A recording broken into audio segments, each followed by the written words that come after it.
بسم اللہ الرحمن الرحیم۔ السلام علیکم ورحمۃ اللہ وبرکاتہ۔ اگر کوئی عورت انسان یعنی آدمی کے بالوں کی دھونی لے لے تو وہ رحم کے ہر قسم کے امراض سے محفوظ رہے گی۔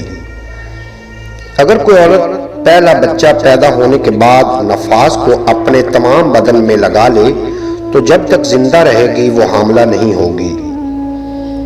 پہلے بچے کی ولادت کے بعد زمین میں گرنے سے پہلے کے دانت انگوٹھی کے نگ کے نیچے رکھ دیں، پھر انگوٹھی کو کوئی عورت پہن لے تو وہ بھی حاملہ نہیں ہو سکتی۔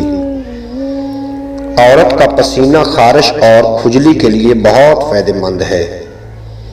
اگر کسی انسان کے پیشاب کو انگور کی راکھ میں ملا کر کسی زخم پر رکھ دے جس سے خون بند نہ ہوتا ہو تو وہ انشاءاللہ تعالی اسی وقت خون بند ہو جائے گا۔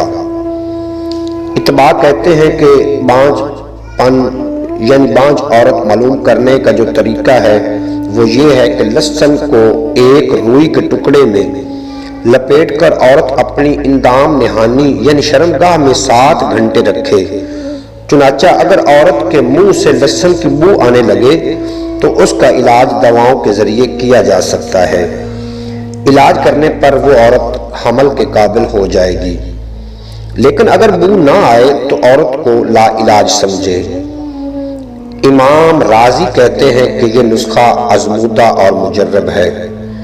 امید ہے کہ آپ کو یہ ویڈیو اچھی لگی ہوگی۔ اگر اچھی لگی ہو تو چینل کو ضرور سبسکرائب فرما لینا، ساتھ بیل آئیکن ہوگا اس کو بھی پریس کر لینا تاکہ ہر آنے والی ویڈیو کا نوٹیفیکیشن سب سے پہلے آپ تک پہنچ جائے۔ اجازت دیجیے آپ کو اور میرا اللہ حافظ۔